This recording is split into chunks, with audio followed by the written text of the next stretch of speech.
There were 45 tents scattered across my Florida land, bonfires crackling, beer coolers popping, and Karen, the HOA president with a spray tan and a god complex, was leading a sing-along like she owned the place. That was the exact moment I saw Ricky, my gator, slide out of the swamp and into the party.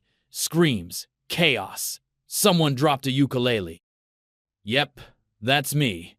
You're probably wondering how I got here. Let's rewind a bit. You ever live somewhere so humid that the air sticks to your skin like guilt at a church potluck? That's how Florida feels 90% of the year, but to me, it's heaven. My slice of it? A 10-acre chunk of inherited swamp tucked right between Highway 19 and the kind of gated community where the welcome signs have cursive fonts and the people have weaponized newsletters. My granddad called it Frog's Hollow, but the county just called it Parcel B 6721 and left it alone, same as everybody else did. That is, until Karen moved in. Karen was the kind of woman who treated her HOA position like it came with a badge and a sidearm. She'd show up at meetings in stilettos and power walk the cul-de-sacs like she was scouting enemy terrain. When she bought the McMansion across the drainage ditch from my place, complete with faux columns and a koi pond that had to be restocked every time a raccoon showed up, she made it her personal mission to beautify the neighborhood. And by neighborhood, she meant everything within binocular range of her back patio, including my swamp. At first it was subtle. I'd catch her squinting at my place from across the ditch, sipping rosé and shaking her head like she'd just seen me commit a fashion crime. Then came the letters. The first one was typed and laminated, slipped into a gallon-sized Ziploc bag like it was sacred scripture. Unmaintained vegetation, non-standard fencing, and visible animal structures in clear view of the HOA fence line. Please address these issues promptly. I laughed, crumpled it, and moved on. I wasn't part of the HOA. My property line was grandfathered in. Literally, my granddad had owned the land before the community even broke ground. The plat map showed a clear boundary, and legally, I wasn't under their jurisdiction. But Karen didn't let a little thing like legality get in the way of her crusade. Next, she filed a nuisance complaint with the county about my fencing. Claimed it was unstable and contributed to visual disarray. The county inspector came out, took one look at my hog wire and cedar posts, and asked if I'd built it myself. When I said yes, he complimented the craftsmanship and left. A week later, Karen showed up on my porch with a clipboard and the kind of smile that belongs on an IRS auditor. "Just a friendly check-in," she said. "A few of the neighbors have expressed concerns about, well, the general upkeep of your land and the reptiles." That's when I realized she'd done her homework.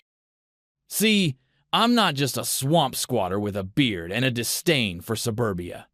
I've got a degree in wildlife biology and work part-time with the state's nuisance alligator program.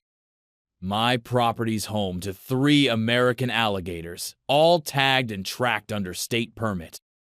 They live in a managed wetland area with fencing, signage, and more compliance paperwork than Karen's entire HOA handbook. "They're here legally," I told her, motioning to the state permit frame beside the front door. "And so am I." She didn't blink. Just sniffed the air like she smelled corruption. "It's still an eyesore," she said, "and frankly a liability. I've seen children riding bikes near your road. One wrong turn." She let the sentence hang like a threat. That night, she posted a picture of my land on the community message board with the caption, "Neighboring properties bringing down value? Let's talk solutions at next week's meeting." By then, she'd already filed for a zoning review, claiming my open habitat enclosures posed a danger to public safety. She called the local news station when that didn't stick. A camera crew showed up one afternoon while I was scrubbing algae from a turtle pond. "Mind if we film?" the anchor asked, as the camera panned across my wetlands. "Heard there's gators here." "Sure," I said. They're camera shy, but you're welcome to try. They caught 2 minutes of Ricky sunning on a log and turned it into a 5 o'clock segment titled, "Gators Next Door. Are Your Children at Risk?" After that, I started getting door knockers. People from the neighborhood wanting to understand what I was doing out here. Some were curious, some were afraid. One guy just wanted to know if I sold gator meat. Karen, meanwhile, doubled down. She hosted a community vote to petition the county to redraw the HOA boundaries to include my land. Brought in a shady land use attorney with teeth so white they looked fake. I got wind of it through a neighbor who secretly hated her but still went to meetings for the wine. "They think if they annex your land, they can bring it up to code," he said. Whatever that means. I sat on my porch that night, beer in hand, listening to the frogs croak and the gators grunt out in the reeds. I'd spent 5 years restoring this land, building nesting mounds, replanting native cypress, cleaning up the mess my granddad never had time to finish, and now some suburban dictator wanted to turn it into a lawn ornament. I wasn't just mad, I was insulted. I called my buddy at the Fish and Wildlife Commission and asked him to do a compliance walkthrough, just to have the latest paperwork in order. He came out, gave me the all clear, and even left a few new laminated signs. Authorized wetland habitat, do not enter. I posted one right by the fence line, angled toward Karen's patio. A week later, I found it spray painted with the words, "Swamp Trash." After that, it got personal. She sent a drone over my property and posted footage online, calling it evidence. I filed a trespass complaint. She responded by organizing a clean neighborhood rally with picket signs that said things like, "We deserve safety," and "Drain the swamp." The irony didn't escape me. What Karen didn't know was that every single time she escalated, I documented it. Every fake complaint, every misused permit request, every HOA budget expenditure that went toward community improvement projects that just happened to face my land. I wasn't just building a swamp. I was building a case. And Karen? She had no idea she was about to host a wilderness retreat on the exact stretch of ground where Ricky, my 9-foot gator, liked to sunbathe. But that part comes later. For now, just know this. In Florida, land doesn't forget, and neither do gators. It started with a piece of mail that looked too official to be real. The envelope was unmarked but sealed tight with one of those cheap gold stickers you get from office supply stores pretending to be state emblems. Inside, a courtesy warning from something called the Riverbend Environmental Assessment Subcommittee, citing me for inadequate visual containment of aquatic enclosures and threatening community impact reevaluation if left unaddressed. There was no return address, no phone number. Just a signature line with K. Mitchell, HOA President, Acting Liaison. I'd have laughed if I wasn't already sick of her games. Visual containment? That was HOA code speak for, "I can see your swamp from my brunch table." I knew it wasn't a real citation. Karen didn't have the jurisdiction, and Riverbend wasn't even a recognized municipality. It was a marketing name for her subdivision, made up by a real estate agent with a drone. I tossed it in the fire pit and made a note to call the county again, but it didn't stop there. That week, I got a total of 4 notices. One about unauthorized exterior lighting for the solar path lights I used along the walking trail. Another for unpermitted structures referring to the duck blind my nephew built over spring break. And one citing standing water as a vector for mosquito propagation, which was ironic coming from a neighborhood with decorative fountains that never got cleaned. Karen had weaponized bureaucracy. She'd even started forging city code citations with letterheads she found online, dropping them in my mailbox like they were subpoenas. But the real bomb dropped during a Tuesday HOA meeting I didn't attend because I was 4 hours south near Okeechobee, tagging baby gators and educating a bunch of middle schoolers about habitat loss. While I was knee-deep in conservation, Karen was busy introducing Motion 16, extension of community enrichment events to adjacent green spaces, which, surprise, surprise, included my property by name. She called it the Riverbend Wilderness Retreat Pilot Program, claiming it would foster a sense of adventure and togetherness for residents of all ages. The minutes, which a friendly neighbor anonymously emailed to me, made it clear this wasn't just a picnic. Karen had pitched a full weekend eco-immersion festival, complete with family camping, bonfires, a crafts with nature station, and an early morning gator watch hike. The part that really punched me in the gut? She cited my land as temporarily available due to low occupancy, like I was a seasonal hotel room. Never mind that I lived there full-time and had never once granted access. But she had a plan. She always did. The permit she used was an old, half-expired land use form from a local scout troop that had once camped near my east fence line with my written permission years ago. She'd refiled it under a community development clause and claimed to be revitalizing existing use patterns. The city, swamped with actual crimes and short-staffed from budget cuts, rubber-stamped it without even checking the boundaries. I found out too late, pulled into my driveway 3 days later with mud on my boots and a cooler full of hatchling trackers, only to see a row of SUVs, station wagons, and one shiny Airstream trailer parked haphazardly across my field like a Costco version of Burning Man. There were tents, 45 of them by my last count, giant REI monstrosities, pup tents for the kids, one inflatable dome labeled Meditation Zone. My solar lights had been unplugged and shoved into a bin labeled Tripping Hazard. Someone had dug a shallow latrine behind the palmettos. A group of teens were setting off bottle rockets near the pond, and Karen, decked out in a designer cargo vest and a wide-brim hat she probably got on clearance at REI, was standing on a makeshift wooden stage with a megaphone and a damn ukulele. I froze, partly because I was so stunned I thought I was hallucinating, partly because I saw Ricky, my 9-foot gator, watching from the edge of the water like he was trying to figure out if the ukulele player came with a side of fries. I slammed the truck door and marched toward the crowd, boots stomping through discarded trail mix packets and juice box straw wrappers. Some kid asked me if I was the ranger. "No," I said. "I'm the owner." Karen spotted me and immediately stepped down from her stage like she'd just seen a health inspector during a rat-themed buffet. "Oh, hello," she called cheerfully, as if we were old friends and not mortal enemies. "You're back early. What the hell is this?" I asked, gesturing to the sprawling sea of tents, lawn chairs, and discarded Target receipts.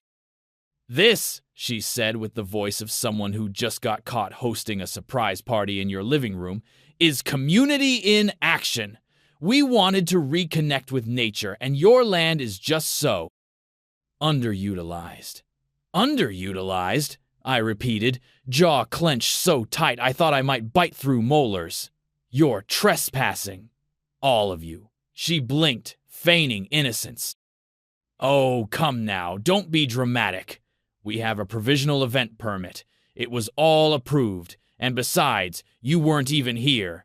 I pointed to the fence line, where my "No Trespassing, Private Property, Gator Habitat" signs had been ripped down and replaced with poster board that read, "Riverbend Wilderness Entry. Welcome, campers."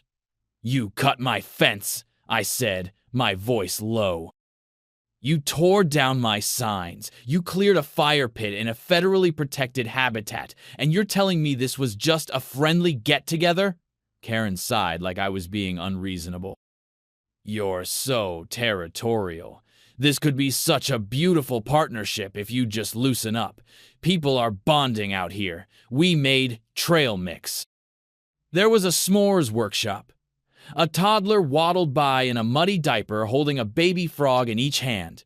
Nearby, someone was blaring acoustic covers of 80s hits from a Bluetooth speaker duct taped to a tree. One of the teens yelled, "Cannonball!" and sprinted toward the gator pond. I barely caught him before he reached the water, gripping the back of his hoodie and hauling him backward while shouting, "That's not a pool, genius!" The kid's mom ran up and scolded me for grabbing her son, right before she asked where the actual alligators were because it would be such a cute picture. My blood boiled. I turned back to Karen. "You need to clear this out now." She crossed her arms, megaphone dangling from her wrist like a fashion accessory. "You're making a scene. You really want to be known as the man who shut down family fun? Besides, I already spoke with code enforcement, and they were fine with it." I knew then that she wasn't just clueless. She was strategic, manipulative, dangerous. She hadn't stumbled into my land by accident. This was a full-scale occupation wrapped in a community potluck, and worst of all, she'd done it while I was gone. While I was doing actual conservation work, my home had become a campground, a liability nightmare, and a target for her next HOA conquest. But I wasn't done. Not even close. If Karen wanted a wilderness experience, she was about to get one, because the next time Ricky slid out of that water and into the mix, there wouldn't be any warning. And I wasn't going to lift a damn finger to stop him. I didn't scream. I didn't flip a table or swing a machete, though God knows the thought crossed my mind when I stepped over my split fence line and saw some guy grilling bratwurst 10 feet from Ricky's favorite mud wallow. No, I played it smart. Smart is what gets things done in Florida. Smart and documentation. So that night, after politely asking a toddler not to feed a marshmallow to a cottonmouth snake, I wish I were joking, I went inside, poured myself a tall glass of sweet tea with a dash of spite, and opened 3 browser tabs. One for the Florida Fish and Wildlife Conservation Commission, one for the County Code Enforcement Portal, and one for a local reporter named Tara Granger, whose past expose on HOA fraud had earned her an award and at least 2 restraining orders. My first call was to Fish and Wildlife. I knew who to talk to, Marcus, a field officer who'd once pulled me out of waist-deep muck after I got stuck tagging hatchlings in hurricane runoff. He picked up on the 3rd ring. "You're calling after dark. That can't be good," he said. "It's not. I've got an illegal camping event happening on top of my conservation pond. 45 people, bonfires, kids throwing rocks at snapping turtles. They're on your land?" "Yes." "With gators present?" "Ricky, at least. Possibly 2 more." There was a pause. "Text me the coordinates. We'll get a unit there." Next, I filed a complaint with code enforcement, attaching a full photo gallery, cut fences, a trampled sign, unauthorized structures, waste mismanagement, and what looked like someone's attempt to dig a trench-style toilet with a beach shovel. Then, I emailed Tara. Subject line: "Oh, Karen hosts unlicensed campout in protected wetland, bribes marshmallow gods." Her response was immediate. "On my way. Got my camera. Do not move the body unless it's still breathing." Classic Tara. She'd grown up around here. Knew the difference between a backyard barbecue and a full-blown disaster in hiking boots. Meanwhile, I dug through my deed files for the big one, the document most people forget exists until they need it. The conservation easement. My granddad had filed it through a federal wetlands restoration initiative back in '93. It allowed us to maintain the land for wildlife purposes and limited outside development. It also came with a sweet tax break, and more importantly, criminal penalties for anyone who disturbed it without authorization, especially if they invited a crowd. Especially if those people lit fires, harassed wildlife, and knocked over 2 cypress saplings that had taken me 6 years to cultivate. The clause was crystal clear. No unauthorized human occupation, recreational or otherwise, shall be permitted within the easement boundaries without the written consent of the landowner and FWC. I made copies, highlighted everything. Then I loaded up a USB stick and labeled it Karen's Last Supper. I spent the next few hours watching the chaos from my front porch, quiet as a panther in a hammock. The campers had started singing again, off-key renditions of Kumbaya and some kind of nature-themed parody of Taylor Swift. Karen was in rare form, strutting around the fire pit in a branded vest with Wilderness Director stitched in cursive across the back. She was giving interviews to parents like she was leading a TED Talk. That's when Tara showed up, pulling her battered van onto the shoulder and stepping out with a shoulder-mounted camera, a clipboard, and the expression of a woman seconds away from her next career-defining headline. "You weren't kidding," she muttered, eyeing the setup. "This is a lawsuit in cargo shorts." "Watch this," I said. I pointed down toward the East Marsh, where a long, dark shape had just broken the surface. Ricky, my boy. He was moving slow, smooth, casual. He'd heard the noise and come to investigate. I didn't bait him, wouldn't need to. He was wild and curious, and loved campfire heat like a reptilian moth to flame. Ricky eased up the embankment like a ghost in camo, pausing near a stack of discarded s'mores wrappers. His tail dragged a trail behind him. The music stopped. One kid screamed. Then, a dad screamed louder. Chairs flew. Marshmallows flew. A woman shrieked something about a dinosaur. Ricky didn't charge. He just stood there. All 9 feet of prehistoric muscle and apathy, blinking in the firelight like, what the hell is this party and why wasn't I invited sooner? Karen, to her credit, didn't scream. Instead, she tried to take control. Everybody, stay calm. This is a teachable moment. That's just a large amphibian. Someone yelled, "Lady, that's a gator." Well, yes, but it's probably fine. Someone just grab a broom. And that's when the cops showed up. Sirens, lights, the works. Right behind them was Marcus and his fish and wildlife crew, all in official uniforms and not at all amused. One officer nearly tripped over a deflated air mattress trying to clear people away. Another was already shouting orders about animal control procedures. Ricky, wise creature that he is, took the opportunity to saunter back toward the water, slow and unbothered, before disappearing beneath the surface with a flick of his tail and the softest splash. Marcus approached me first. "You weren't exaggerating." "Nope. How many are on the property?" 45, give or take. 2 porta potties, 1 ukulele. "Any sign of Karen Mitchell?" "Check the one with the clipboard and a panic twitch." As the scene unraveled, Tara filmed everything, parents arguing. HOA volunteers trying to pretend they hadn't cut a fence to enter federal land. Karen being led aside by 2 FWC officers holding a thick stack of printed violations. One officer read the easement clause aloud while Karen tried to protest. "I was enhancing community morale," she insisted.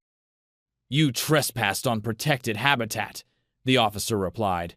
"You disrupted wildlife. You lit fires within a conservation zone. You invited minors onto land you do not own, and you removed posted signage under federal authority.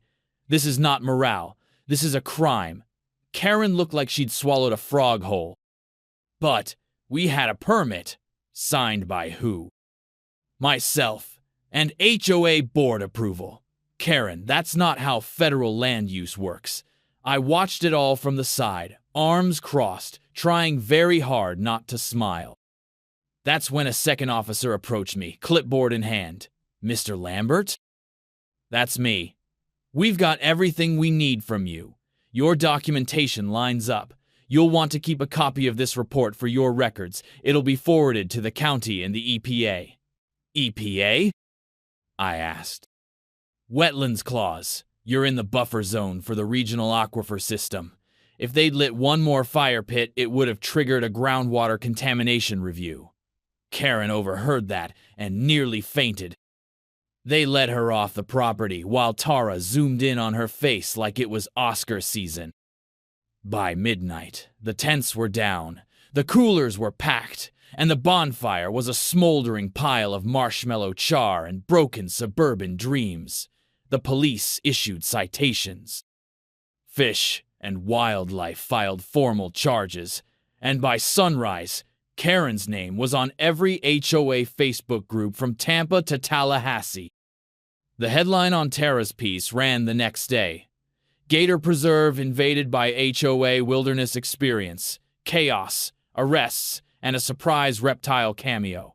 She even credited Ricky by name. He's a bit of a local celebrity now. As for me, I spent the next few weeks reviewing the settlement offers and building a new set of steel signs for the property line.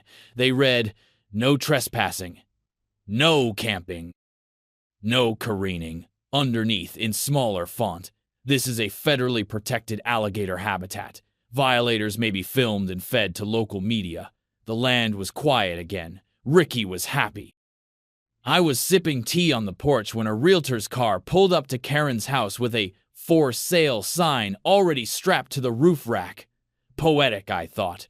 Almost too easy. But Florida justice doesn't always need a judge. Sometimes all it needs is a swamp, a gator, and one HOA queen who didn't read the fine print. There's a certain hush that falls over a Florida neighborhood after a public disaster, something like the quiet after a hurricane, or the stillness that follows a gator's splash. In the days that came after Karen's campout catastrophe, Riverbend was silent except for the whir of lawnmowers and the occasional nervous yapping of suburban dogs. Nobody looked at me when I drove into town, and the parents who used to clutch their children and cross the street now gave me a wide berth, not out of fear, but respect. The legend of the Great Gator Invasion, as folks started calling it, traveled faster than a summer thunderstorm. It didn't take long for the fallout to hit. By Monday morning, the HOA's Facebook group was on fire, comments piling up like fire ants on a dropped orange. Screenshots from Tara's expose spread like digital kudzu. There was Karen, red-faced and stammering as Fish and Wildlife handed her a stack of citations. There were angry parents complaining about traumatized kids and ruined camping gear. There were receipts from the cleanup bill, which now included wetland restoration fees, county fines, EPA investigations, and a federal review that made everyone in a 10-mile radius sweat. But the best part, the part that made me sit back with my sweet tea and savor every syllable, was when the dollar amounts started circulating. 17,800 in immediate fines, plus a projected 112, zero in restoration costs, legal expenses, and liability waivers for every resident who'd set foot on my land. The HOA's rainy day fund, which Karen once bragged about during every board meeting, vanished overnight, siphoned by government agencies and cleanup crews like the world's most satisfying bank heist. Suddenly, the neighborhood that prided itself on perfect lawns and matching mailboxes had brown grass and pink foreclosure notices instead of yard flamingos. The next HOA meeting wasn't held in the community clubhouse. It happened in the parking lot, under the glare of security lights, and it looked more like a witch trial than a board session. Karen stood at the center, surrounded by neighbors waving violation notices and printouts from the local news.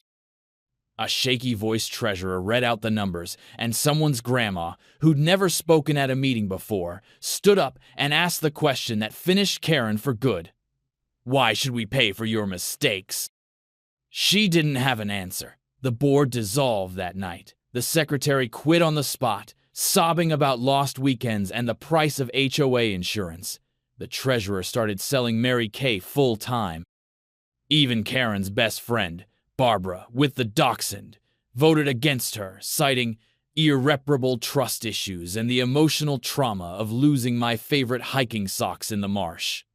As for Karen, she tried to hold on, claimed she'd been misled by faulty permits, blamed rogue campers, and even accused me of sabotage by wildlife.